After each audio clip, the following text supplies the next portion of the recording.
We have a second game though here. I'm actually really excited now because like just the turn of events at the end was really crazy and dynamic. Yeah. After no fighting for so long, the game was basically played out through like 7 minutes, right? Because nothing happened until that first Gold Fury. I don't know what the game time was. I think it was 18 to 19 minutes when everything first started kicking off, and then what, 24, 25 at the end, something like that. Yeah, game time. Yeah, it was that one Gold Fury, and it was the fluid play where we saw everybody go over to the right side. Just very fun stuff to watch. Fantastique going to start things off by banning out the Nemesis this time around. Pretty meta bans here. Alquan going to get taken out as well. I can imagine Susano taking a ban. Fafnir clearly. Fantastique though, in the first position, they have switched sides now. Still banning out Fafnir, so not something that they want to, pull out. Yeah, again, Fantastique, Fafnir, I would expect more of the Bacchus play. Not banned out. We'll see if Dardez elects to go for the first pick Bacchus, or Fantastique value their mid laner a little bit more. I mean, there's a couple options, right? There's a lot of options for Fantastique. Because a lot of times teams sort of identify where their first pick is going to go. Look, if we have Anderson on a team, that jungle Thor is probably going to come on through. When we see teams that are dominant on the support role, you're going to see that first pick Bacchus. Fantastique elect to go to Sobek, which again, this is ambiguous. We don't know if it's MoGoW or if it's going to be Dardez. Yeah, I mean, I'd lean more towards Dardez. This just kind of feels like his god, obviously. A lot of setup, a lot of damage in the kit as well. A little bit more survivability than a Bacchus, right? Just because you have options to escape out with your ultimate as well as tail whip if you pluck yourself into a bad spot. Sure. Cringe Crew looking to answer here. Now, if they wanted that Vulcan-Odin combo, they could still go into it this game, right? Draft both of them. They themselves know how powerful Phantom is right now, and they're actually going to go into a very early Fenrir, and this is very reminiscent of an Eager style composition where they run this, I'm going to kill the support early and often with the Fenrir, because most supports don't like to go Purification. I would imagine Dardez is... I don't know. Dardez is pretty dynamic. I can imagine him going Purification if he's really worried about it. Yeah, Dardez has been... I've liked Dardez for the majority that we've seen him play. The Rom choice for Jermain, he has been on the money. The majority of those snipes that he was getting in those team fights, I don't know if you guys recognized how far away he was. The distance on those shots was impressive. And Rom provides, Rom has high boxing potential. Not only does he have an attack speed steroid in his kit, he's got a cripple, as well as just the Astral Strike. I mean, doing bonus damage, slowing, you can fire it over walls. Like, you have so many options.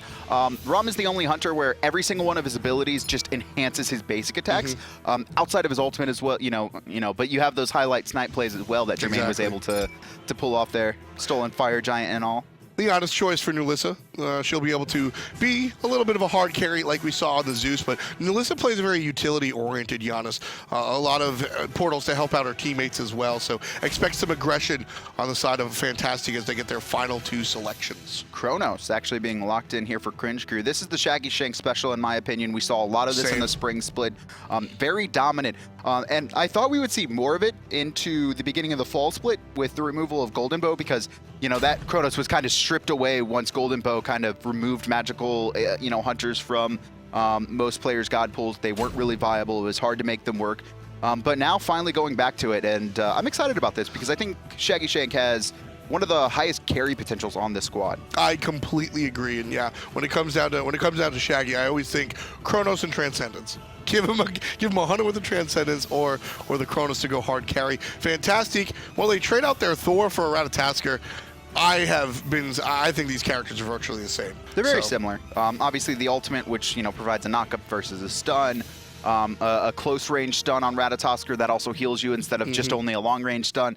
You don't have crazy poke, but it's really about getting in there and then just like trying to kill someone. Ratatoskr is I'm gonna all in you, and if I can't, well, I have options to escape. Exactly. Just like Thor. Expect WorldEdit and Dardez to go ahead and jump in. And like we said, that's Sobek heading over to the solo lane. Dardez will be playing the Ares. FleuryQ gets the Bacchus this time around. And I've got my eye on the jungle mid combination for Cringe Crew this time around, folks. Repikas and Kero on the Fenrir Raijin combination. This is a scary, scary combo, especially when paired up with FleuryQ's Bacchus. So this is going to be a scenario that Fantastique have to be very careful of and have their fingers right on that purification. Dangerous for sure. And you could see the switch up too, actually, from MoGoW, which, you know, I thought was going to be in the support role, or not MoGoW, but the Sobek, which I thought was going to be in the support role, is now switched over to Ares, and that's very similar, actually, to kind of a Sobek, maybe even riskier, and you can see immediately Dardez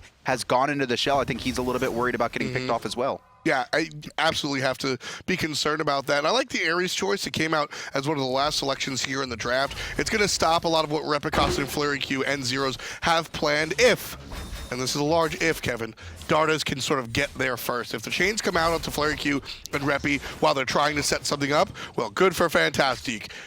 But if they miss, well, you're kind of useless for 12 seconds. And Dardez is basically an Ares main, right? Like, he just likes to kill people. So I still don't understand why he plays support. I really don't. Like, because he is just a player who wants to fight. I think Dardez would probably do pretty good in the jungle, but neither here nor there. He's on the Ares this game, and he's just going to be connecting change. I mean, he's played so many hours with Ares, you don't really have to worry about him. This is one of the few skills that support, like, actually have to aim. I mean, he's a European support. They're all Ares mains, right? They really are. I mean, I talked about FleuryQ, right? Having a nasty one. FleuryQ, Dardez, you know, even across the way. Emilzy's got one. Emilzy, Trixtank, his first non-warrior, Badja, playing the Ares. Murder. We can't forget about Murder. He's the Ares. It's that European flavor. You bring that presence. Ares is so scary here in the early game. I mean, look, he's going to walk up here and push the lane up by himself. His hunter be damned. And then just grabs the chain. And if he's able to find a couple more, Shaggyshenk quickly far away from that 100% HP. It's just a lot of poke potential. The worry is that Ares doesn't have an escape, so if we do see Repikas rotate over, try and pick him off, that's really where it's going to come into effect. Dardez does have a CC immune ultimate, so he doesn't have to worry about Ragnarok as much as, you know, some of the other supports might have to, but it is something that he has to be very careful about, his positioning, and more about his positioning on rotations than anything else. Right, so we'll be looking out for that rotation. Nothing really heading here on the left side. And once again, kind of this slow, methodical play in the early game where both teams aren't trying to get too aggressive. They're playing very safe. Actually, if we bring up player damage, I would imagine outside of Dardez, we're probably not seeing too many people high on the list. Yeah, it's going to be relatively slow. And I expect as soon as like this level 5 back happens, we just saw Repikas go ahead and back to base and pick up those boots for the power spike. I expect to see sort of that jump forward with this mid lane that we were talking about, Kevin. Repikas and Kero, wherever they want to go, they're going to ruin someone's day. It's just like mid jungle is always so scary because the meta right now is very high damage. Yep. And we used to consider Thor, right, the highest damage, but now with the introduction of Raijin, their Soul as well, Vulcan coming back into the meta, like that is a lot of just CC plus damage potential. Repikas has a stun on his jump. If he, you know, stacks up his passive, he needs 5 basics to get all 5 runes. And then Kero as well on this Raijin, right? He has, well, it's not a stun or anything, it is almost a stutter step because you have a Mez on your Thunder Crash. And I love how far away the Raijin can be when in combination with the Fenrir. There's a lot of times when you're looking, Vulcan's running right at you, dude. You know you're going to get knocked up, right? Sobek, very telegraphable when he wants to go ahead and make that play. Same with the Wheelish even. Kero can be behind his tower, and Repikas will jump on you in the middle of the lane, and that Raijin's going to be able to hit all 4 shots on you. Just line them up here. Dardez finally making the rotation as FleuryQ actually still in the lane there, soaking up a little bit of XP. And the words are going to start coming out as these mid-harpies are going to be contested. Left-hand side, just go to the way of Fantastique and Cringe Crew, just straight back to farming the red buff. WorldEdit doesn't want to let them have it for free, though. I'll toss something at it just real quick. Dardez here in case things get too hairy, but nobody really wants to commit to this heist too hard. So Cringe Crew instead, just going to watch. Yeah, it's very dangerous trying to invade 4-on-4 because you know Cringe Crew has already committed all their people over there. You have to start looking at soul lane or teleports. Neither have theirs up right now, but... And the main thing is Dardez is only level 6. He would die before he even got his ult off at this point. Exactly. So just at the same time, I like the presence from Fantastique. Just anytime you can make your opponent feel uncomfortable. Cringe Crew took a while to clear that buff. They weren't very comfortable. They thought, hey, maybe they're coming in, maybe they're not. You got to make your opponent think twice about everything they do. Dardez actually might be trying to set something up here as WorldEdit going to get jumped on, and we need the response with the stun. Chains are good. A lot of damage. WorldEdit going to go up to the sky, but Dardez the one to be able to find the damage through the ultimate and not willing to get too aggressive. Fantastique might have had a play, but they definitely have first blood. So they play it safe and they retreat. That was just a late response from Repikas on his ult. Obviously, going to make him CC immune. He can then have this better escape plan away from Ares' chains, but he just let Ares get multiple chains off him. WorldEdit got a lot of free damage because he was, you know, crippled in place, and it was hard for him to get out with his jump already down. And then he just took way too much poke before burning his ult. That was his main issue. I think did he burn his Purification as well, or is that from earlier fight? No, he burned Purification to brutalize. Okay. That was the only option, right? So he couldn't jump. He's crippled out. Purification allows him to brutalize, giving a little bit away. And he's like, hey, I could just run away. And that's the scare factor of Dardez, or just Ares in general, right? You don't realize how much damage those chains are doing. Plus, no escape is going to chunk you down as well. So Dardez just does the slow Ares burn. And Dardez also back on those Shoes of the Magi grind. You can see FleuryQ. No longer Athena. He's going to be the Bacchus, also gone the Shoes of the Magi. So both of these supports have a lot of damage in their kits, and it's going to be something that people need to be aware of. Exactly, and you know, when it comes out to these two characters specifically, hold that. WorldEdit in some trouble, but he's met by Dardez one more time. Finds 3 chains, looking for the damage onto the Fenrir. Still following suit. Here comes nulisa and MoGoW through the portals. Knocked up, in trouble for Repikas. Still finds a way out until MoGoW comes out of lurking in the waters. 2-on-2 on the right side. nulisa going to get out thanks to a portal. Oh, the greed. WorldEdit, please. Still dashes away. Zyrhoes has his ult, but he doesn't have enough mana to do anything but that. They're going to try and find MoGoW here, but he just dashes away. I mean, it's a full health Crocodile at this point. You're not going to be able to pick him off, and Fantastique quickly find themselves with another kill, as well as an invaded speed. I thought Fafnir was banned. WorldEdit with the greediest play. I mean, he has 10% HP, and 4 dudes are coming down in the enemy jungle. He goes, I now know why WorldEdit plays with Dardez and Jermain. This makes so much more sense now. It's just, and nulisa's just there saying, I got a portal, guys. I got a portal. I mean, she just portaled herself out. She's like, I'm not dealing with this. You guys have fun trying to invade. That sounds more like self-preservation. Self-preservation. That's what this team is. Yeah, you know, maybe not the best, you know, the best team strategy, but hey. You know, it's funny. I think there's a console league team, SOAR, that operates very aggressively like that, and their mid lane actually is going to join us. Aggro, one of our new casters. Aggro, one of our new casters. Do we have a new caster? Yeah, he's taking your desk. Taking my desk? What the? I didn't know about this. But in any event, Aggro tries to sort of corral his team from being over-aggressive. nulisa just protects herself, and then when her teammates die, well, I told you so.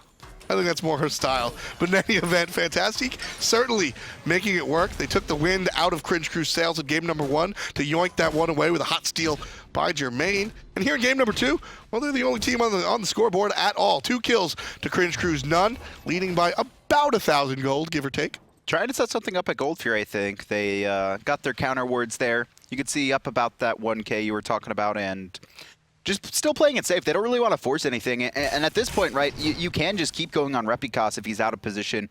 Same with Kero, same with FleuryQ. Just try and, you know, isolate them out, find the stuns. Just play through Dardez at this point. He doesn't have Blink, so he can't do these, like, really hard blink engages, which forces a lot of relics. Instead, they've got to be sneaky about it. And that's what you're seeing a lot of. You're seeing WorldEdit get the oopsie daisy stun, just, hey, I'm here to poke, and then Dardez comes from around a corner and hits you with the chain. And like I said, Ares into Fenrir, one of my favorite. It's one of the harsher combos. WorldEdit trying to make a play here in the mid lane. Again, Repikas seems to be the target. It's going to be right on top, but the ultimate preserves him. It'll be gone for when the pull happens. nulisa can hit the ultimate, however. But Jermain again can, from all the way downtown, finds the dog out of nowhere. Just completely abusing Repikas. Just every single fight. They got his Purification again, too. This time he actually does ult fast, and I thought he was going to get out, but instead he actually burns his ultimate onto the Ares, keeps him around a little bit longer, takes a little bit more poke that he doesn't want to, and that sets him up for the kill by Jermain. Just hot plays from Jermain. Shaggyshenk tries to make the old one-play steal happen. Not going to be on the case. Fantastique find themselves with a Fantastique lead right about now, 2,200 gold. And yes, I promise, I won't make that more than once a set. Oh, this is going to be trouble for FleuryQ, and Kero's going to burn his ult, trying to do enough damage to WorldEdit, and he finds all 4, but WorldEdit just healthy enough to stay alive. Dardez, again, the the ability coming out from Ares to help his teammates bolster defenses, just giving his jungler a little bit of more tankiness. Cringe Crew are just on different pages this set, and they had this was actually a really good team during season 2, even during the spring split, right? So there's 2 engagements there. In the first engagement, Repi's the only one to burn his ult. The second engagement, Kero's the only one to burn his ult, and nulisa here can't protect the speed, doesn't matter though. And then FleuryQ doesn't use his ult at all in that mid lane team fight. Like, Cringe Crew are just playing very scared. Fantastique go aggressive. They invest everything into Repikas, and there's absolutely no response from the rest of the team. We've seen an enemy has been playing for the past 2 weeks now without Panda Cat, and their play has definitely been changed, we'll say. And here, FleuryQ stepping in for Emilzy. I really like, I thought these 2 players, and they do. FleuryQ and Emilzy have a very similar play style. They're aggressive, and Emilzy does a lot of work outside the game, but after watching what enemy's been doing without Panda Cat, a number of players, North American, European, in against enemy, whatever, they all say, man, playing with a single substitute completely changes the dynamic of your team.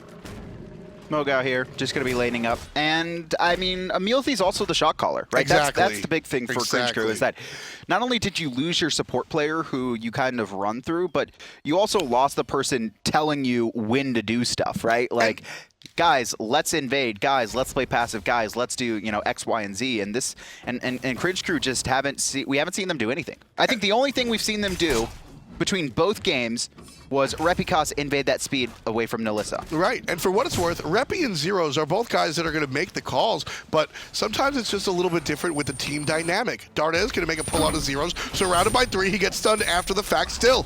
Very healthy, and there's a stun coming out from the jungle, but the flip back, Zyrhoes about to 25%, very tanky. He'll be fine, but forcing out the ultimate from Repikas. Again, on different pages there. You could see Fantastique full committing to Zyrhoes, and Repikas, he could have jumped in much earlier, found that stun. Zyrhoes probably gets out safer, and then they both back up, but instead he just takes so long, and then Zyrhoes is like, he's doing minions instead, and now he's still hanging around there trying to do the blue buff. WorldEdit trying to close him out with Flurry of Acorns, and Dardez connects the chain. Even finds another chain onto FleuryQ, who's going to burn his ult. 4 kills for Fantastique, 4 deaths for Repikas. This is where we change it around. Kero throws the ultimate through the whole town, but it doesn't seem to matter. Not enough damage. Now FleuryQ being chased down. Finally, Fantastique find a kill that isn't onto the Fenrir. Number 5 in total, and Cringe Crew still have yet to make a point in this game. What happened to my Cringe Crew from last season, who was just really good, just shy? Like, they were just shy of being a top team, breaking into those lands. And then again, during the spring split, it was kind of the same thing. You saw a lot of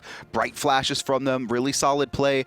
But like, their first 3 matches so far this split, first, it was against Hungry for More, right? Understandable. They lost both games, but I mean, they just, flat got defeated. It wasn't close at all. They got steamrolled like they were a bottom team. And then against Sanguine, right, leftovers. This is a team with a lot of rookies that you would expect them to cleanly take 2 wins. Instead, they end up splitting with them. And here in this game, like, it's just, they lose a Fire Giant, they get really lost, and it goes from a game they had in their control to a loss in 5 minutes. Yeah, and I'm ready to give them the, this is what a team looks like without their leader, without their captain, without their shot caller, without their IGL. Without Emilzy here, this is really rough, because in game number 1, like I said, the game was lost by momentum. They still had a lead, 6K up, and 3 players have a Fire Giant. You're not looking down the barrel of a gun. That game is lost by momentum and player mindset. Game number 2, they were afraid to make a play here. Fantastique instead are making all the plays. There's no in-game leadership for Cringe Crew in this set right now, and that's what's holding them back. 0 kills on the board for them, unfortunately, right now. Fantastique don't even have that big of a lead. It's like 2,500. Yeah. 14 minutes in, this is definitely manageable, but we haven't seen them be the aggressors at all. They have the Bacchus Raijin, they have the Fenrir, and they have WorldEdit invading the red buff. It's going to be stolen away and forcing the Thunder Crash. Yeah, just a little bit here and there, and that play is able to be made because of how spread out these team fights are. We're going to get a pull onto the poor support. Down goes the ultimate, but FleuryQ still finds a way out, and Zyrhoes puts his team on the board by taking WorldEdit down. Ram going to miss his snipes this time around, so Jermain doesn't come come up on top, and Cringe Crew find their first kill. Everyone lined up for Kero there. That was the big thing. All shots connected by Kero into multiple targets. Really great presence of mind to line that up there. They find WorldEdit, who's going in too deep. And to be fair, WorldEdit has a single death. We've seen him very close to death, 3 or 4 times now. He probably should have taken a spill in one of them, and it was just this one that happened to be it. Yeah, I mean, that's sort of Ratatoskr's gimmick, too. Right, just barely getting out of there. But for real, I thought Dardez was down, or I thought FleuryQ was dead a million ways, but just able to barely get out. This is exactly what Cringe Crew need to do. There's no ultimates online from anyone from Fantastique. They burned it all in that engagement here, but there isn't a hard confirm for Cringe Crew. There's the jump in from FleuryQ. Not going to find much of anybody. And the presence from Fantastique alone will force Cringe Crew off of the objective. And in fact, Fantastique just going to go for it. They still have it. They're not dropping it at all. And I mean, they're right on top of a war. They did just finally counter, but Cringe Crew know this is happening. Fantastique quickly reset. They're trying to find someone by themselves there on the corner. You can see FleuryQ hanging around. But I think both teams are going to drop this without ultimates online to guarantee the secure for the Gold Fury. It's a little bit too risky. WorldEdit did just come online, but that was after, just about now is when that comes online. And that's not even that's not a Gold Fury secure, ultimate. It's a counter secure. It works like you said. The ultimate very similar to Thor, but you don't want to Thor ult your own Gold Fury. You can knock everybody up if they're taking it, but now you see all the ultimates come online. Nulisa and Jermain. Now I'm a little bit more scared to dance with the Gold Fury, but look across the way. Same scenario for Cringe Crew. So nobody's going to be forcing that anytime soon, I would guess. We have not seen these solo inners at all. Nah. I mean, we've seen Zyrhoes a little bit appear to these fights, but yeah, I mean, MoGoW hasn't made any rotation. Just kind of farming up for now. You can see the builds, very similar.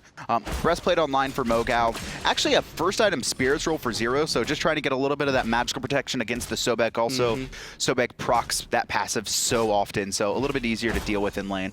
Yeah, just helpful for Zyrhoes over there, sticking in lane, like you said, building for the lane and not really for those rotations because they haven't really come. Oh, WorldEdit trying to peek around the corner there to get sight of the mid laner, but the mid laner scared already right in front of his face. Kero just quickly dances away, doesn't want to deal with anything just yet. And Cringe Crew kind of have to play this more defensive style now that they are behind, mostly looking at experience. Yeah, they're trailing a little bit. You can Actually, see Fantastique. Too bad. Fantastique up by about 3,000 gold as well. 4 kills. Fantastique has Zyrhoes have 5 to 2 1. levels on MoGoW.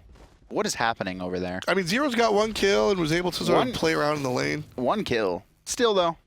1 kill does not equal 2 levels, no. I agree. It's probably like a level and a half. Yep. MoGoW finally hit 16 here.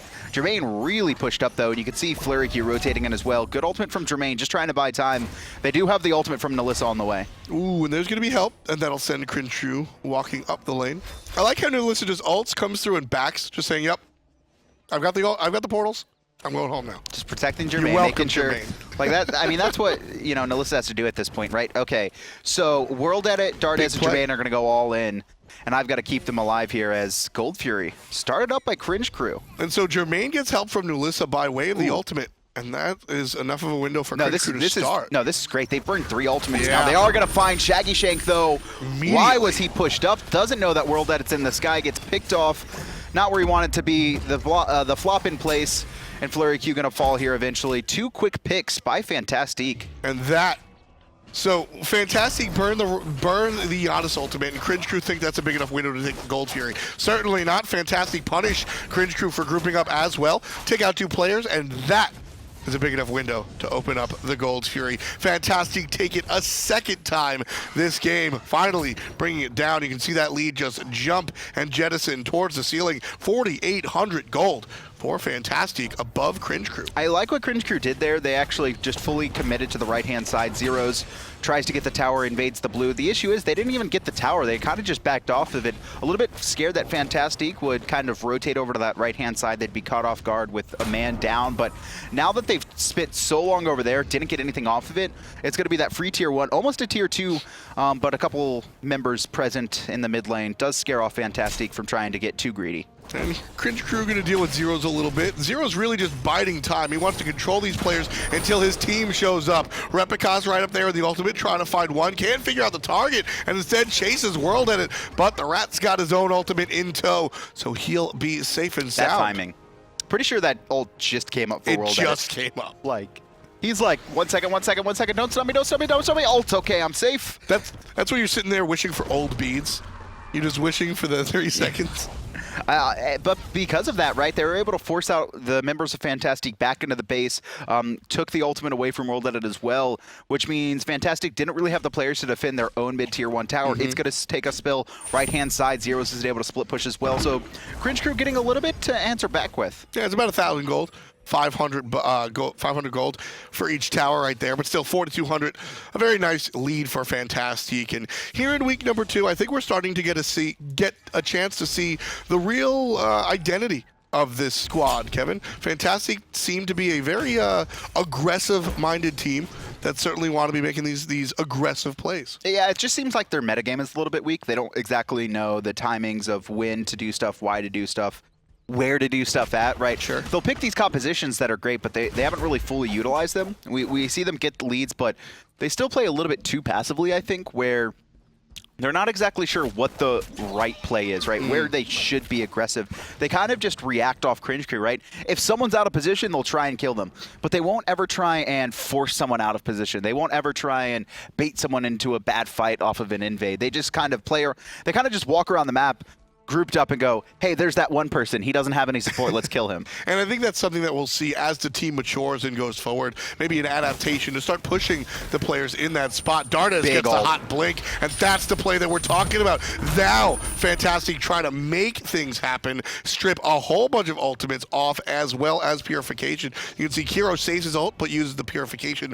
Repikas goes in the other direction and pops the Ragnarok in lieu of the Puries. And you could see FleuryQ really scared there because of that Intoxicate, so he's not going to have that online. Also burned his shell as well, just as the Spirit's Robe passive went off. He thought that was going to be a hard engage onto him, but he stayed alive. And actually, Shaggyshenk here in a little bit of trouble. WorldEdit makes himself known. Quick purification by Shaggy. And it's already down, so the stun onto WorldEdit, not too hard of a deal. He'll take to the sky. Ooh, Zyrhoes. Zyrhoes is here. Instead, he'll be landed on.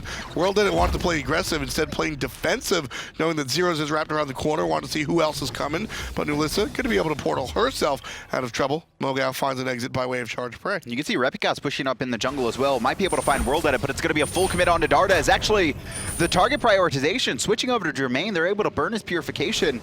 Really surprised to not see the commit onto Dardez there. His ultimate was down, his shell was down, he has no purification, one taunt into massive damage. You have everyone around. Instead, they go for Jermain, who has beads up, and he just backs off. Again, in-game leadership, not making it for Cringe Crew.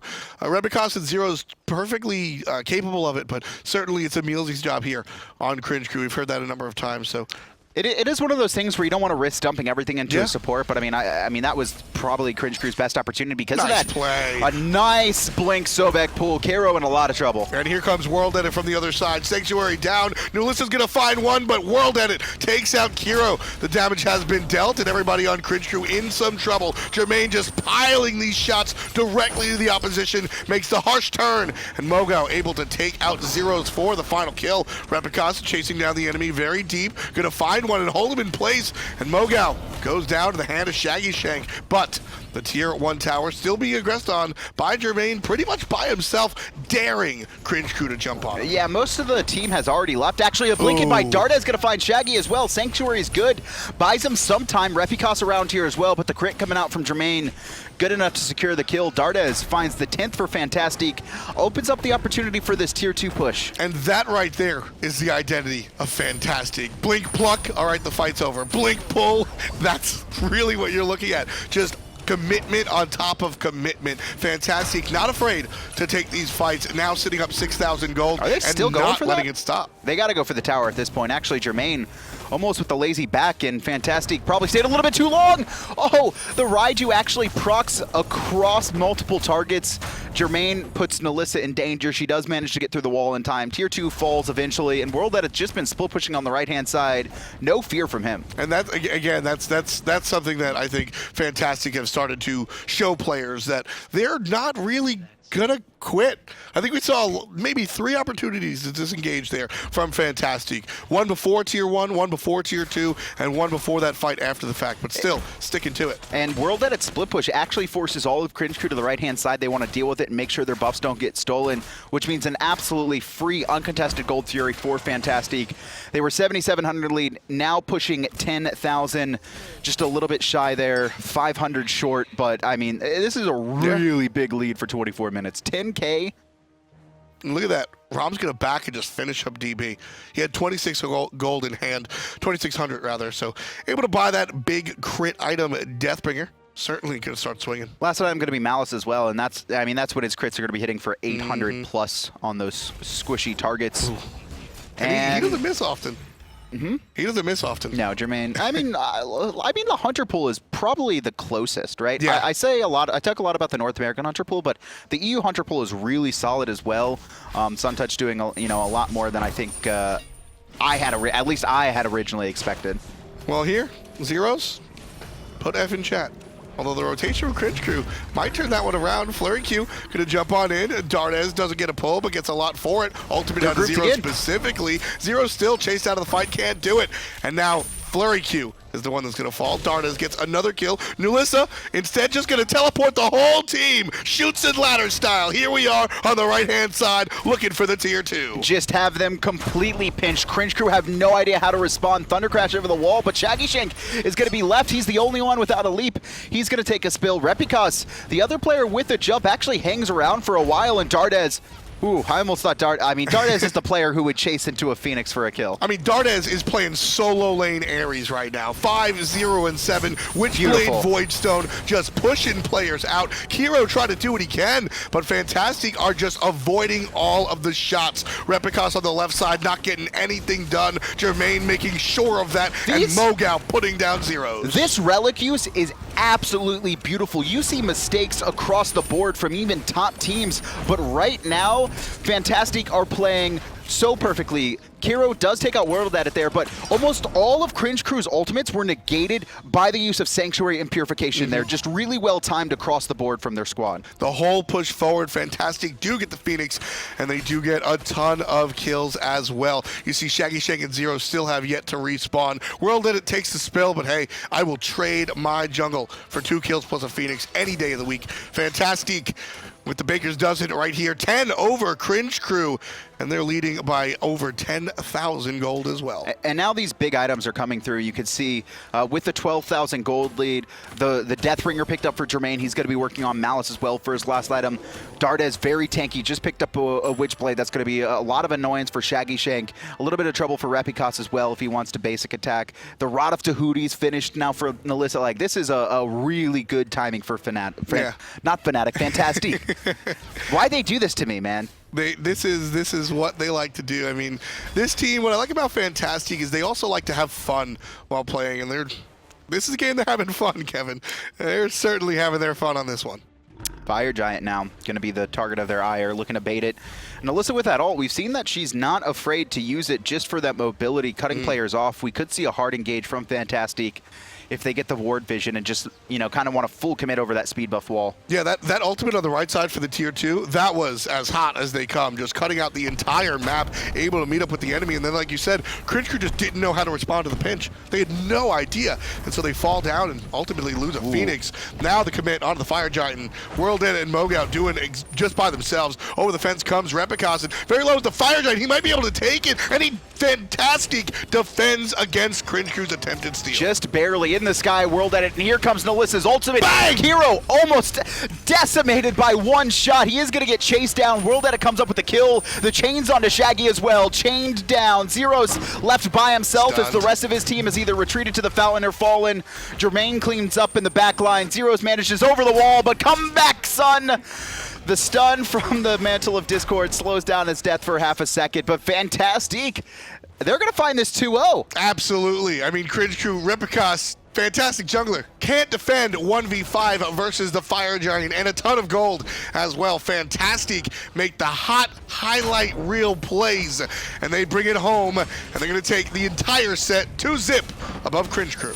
Really strong play coming out from WorldEdit and Dardez overall. Dardez sitting there 6-0-10, WorldEdit 4-2-10. They were a part of almost the entirety of their team's kills, and it was really about their aggression, repeatedly bullying Repikas in the early game. Anytime, and it was almost the same spots every time where it's like, that you know, right at the top of the mid camps to the mid lane, they're able to find him, just get one chain off, right? And that's when you start to scare him, where either A, he reacts immediately, ultra purifies, jumps away, or B, he kind of hangs around thinking he's fine, and that's when you see Fantastique full commit onto him. Exactly. A lot of aggression, and that's going to bring Fantastique a little bit up ahead into our standing. You can see Fantastique now sitting 2, 3, 4, number 5. They're tied for second, okay? They're tied for second with a whole lot of other teams. It's going to take us at least another week before we start to get stuff sorted out. Remember, guys, it is these point systems where if you find 2 wins, it's 3 points. If you find a split, it's 1 point for each team. And obviously, 0 games, 0 points. That's how it works.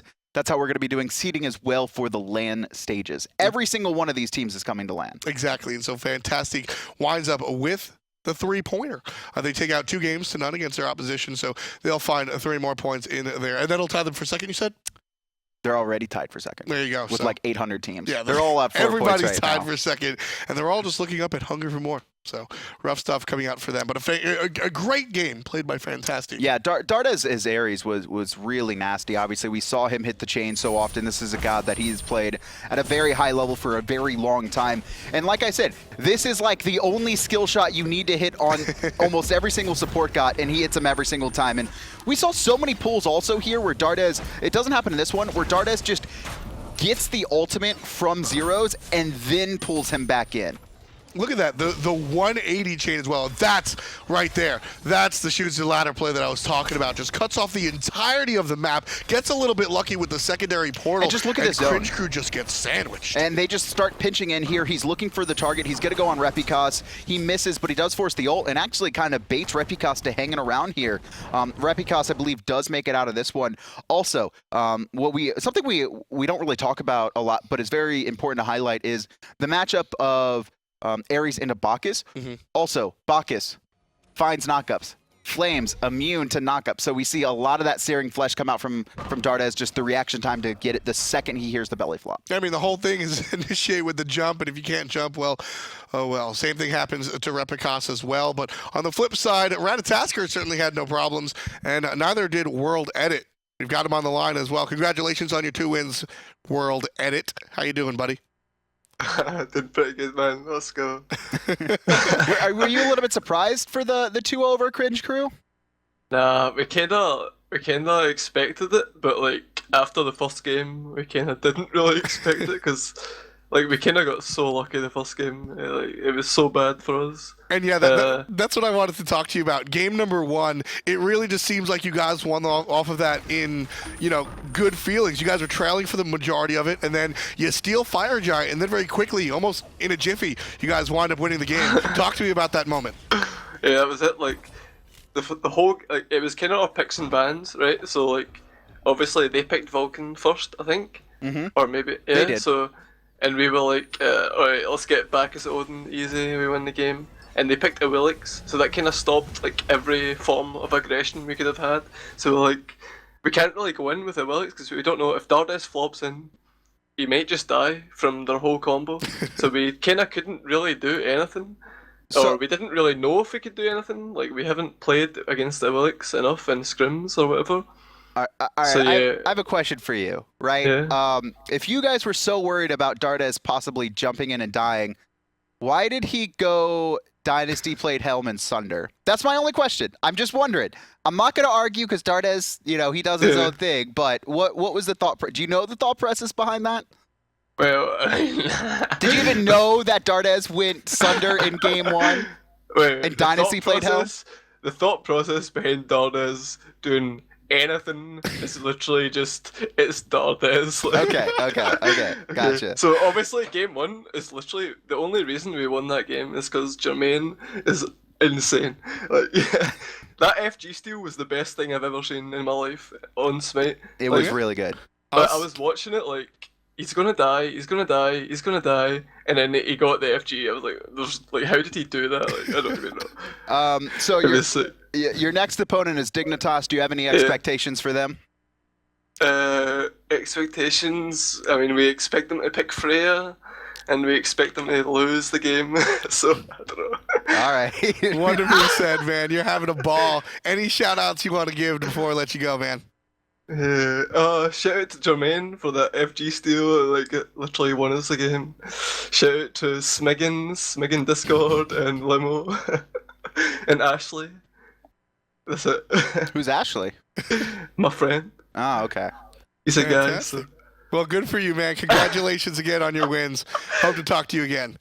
Yeah, you too. That's going to be WorldEdit, formerly known as Jiffy, the jungler for. Can you do every team's interview? Fantastique. Jiffy, see that's the thing. WorldEdit. I mean, the dude just loves hanging it. Like he just loves Smite. He loves having fun and just really enjoying it. And you can see right there, certainly enjoying his 2 wins, bringing it home for him and the squad. Still some more games to play, though. We're going to have a lot of exciting matches today, actually. I think Hungry for More Paradigm closing out the game. But everything this fall split going to be leading up to our big World Championship in January. You can go online to hi-rezexpo.com right now and buy your tickets. Yeah, tons of stuff. Obviously, competitive Smite. You've got cosplay as well as other hi-rez titles and stuff. Exclusive gear if you want to go ahead and squad up as well. Hindu said he's coming. I haven't decided yet. Have you decided? I think I'm probably going to go.